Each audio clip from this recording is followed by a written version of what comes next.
In einer Stadt wie einmal ein Anblick, wieder sehr viele Menschen gekommen, all die Nischen hier immer. So ist das beim Anblick sein. Viele Menschen, die wollen nicht über den Tod reden, das ist zu kompliziert, weil wenn ich über das Thema rede, will ich mal anschalten.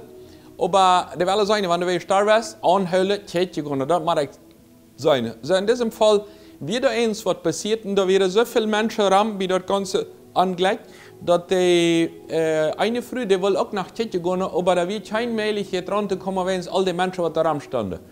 Und dann sagt die Frau sich nicht mehr, dass sie mit Dach dann ankommen. Und dann sagt sie, ich ziehe eine Familie an hier von dem Verangelegten. Das ist von meiner Familie, bitte merkt mich auf. Und die Menschen, die merken dann ob, dass die Frau durchkommen kann. Und als sie endlich bei dem Verangelegten wieder, dann wird das eine Person, dann wird das ein Esel, was da angefahren wird. Also sie hat weit, wo alle Wege groß publiziert. Ich ziehe einer von der Familie, So, die Menschen waren nicht unbedingt gehielt, sondern wirklich schön lächeln können, wenn es der Früh sich aus dem Esel gelegt stellt. Das Esel ist von meiner Familie. Manche Menschen, wenn die eins was erreichen wollen, und dort nicht so erst aus ihren dort Post, dann sind die bereit, sich aus dem Esel gelegt zu stellen im Erleben auch. Aber die sind bereit, immer eins, wo was utreden zu sich. Es ist angreiflich auch an der Familie. Bei einige Menschen, wenn die was eher ich will, durchsetzen, so ist diese Früh, dann sind die bereit, eins Esel Dinge zu tun im Leben. Und dann war das lächerlich für alles. Aber immer eins, wo seine die Verantwortung sticht zu gehen. Und das gibt Männer, die sind bereit, immer uitzukleben naar de Fenster eens, wat op niemals met de Früh direkt reden. Ik had het dus niet geleerd en ik wou niemals wat niet leren am leven. Ik wou niemals direkt een zaak met mijn Früh reden. Dat ja Früh is, die zijn niemals wat molestiert, immer bloß een lange Pietz gezegd met de man, aber niemals die Sache direkt reden.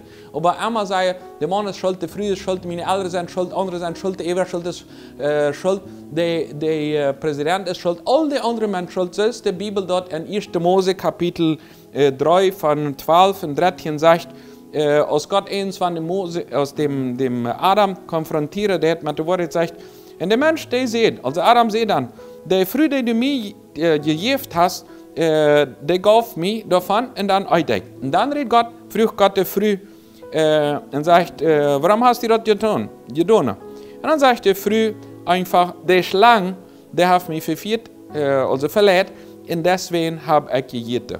Also Gott fragt den Mann, und der Adam, der als Fußgänger weiß die Wort, das Ganze, was hier bei uns in der Familie nicht funktioniert, das ist die Früh, was du mir gegeben hast. Du weißt nach Krieg, du bist schuld und die Früh sind schuld. Deswegen, wenn das an mir ging, ich sehe hier ein ganz anderes Niveau, ich will mich aus dem Esel benehmen, aber ich habe niemals die Schuld, das haben immer die anderen. Und das sind Menschen, die entschlossen haben, nicht eine Änderung zu tun. Dann redet Gott dann mit der Früh. Und was ist das Problem? Das ist auch mit der Schlange. Aber ich konfrontiere und sage, du, ich bin schuldig, ich bin hineingefallen. Du hast nie gesagt, ich bin hineingefallen, kannst du mir verzeihen? Nein. Von der Utrede, bei dem Ziel, bei dem Erfolg, gibt das kein Weg. Menschen, die Utrede haben, immer sich entschlossen, nicht die anderen im Leben. Aus dem Wirtschaftlichen, aus dem Geistlichen, in der Familie. Immer eine Utrede. Ich kann nicht von reden, ich kann nicht das, ich kann nicht jagen. Ich sehe immer bloß hier, die anderen sind schuld. Wenn die anderen mal würde nur bei anderen, dann ja. Wenn die Jan ja mehr lassen, würde andere. Wenn das würde passieren, die Utrede ist immer viel wichtiger als dort. Ich will Energie verbrennen, hier zu anderen. So das in dein Leben. Je hebt er eens ook een uitreden. Ik zie familie aangeheerd van dem Esel, deswegen laat me mal durch. Da wo ist eine Uitrede, wo ich okay, hier, weil ich auch hier uitrede, ich will mich hinsetzen, wo ich sage, ich rede, wachte, was die Zeit ist, und wo die Wahrheit konfrontieren, und die Wahrheit ausleben, und dadurch will ich eine Oase in meinem Leben erleben, und andere auch, ob es im Moment dann vielleicht weitergeht.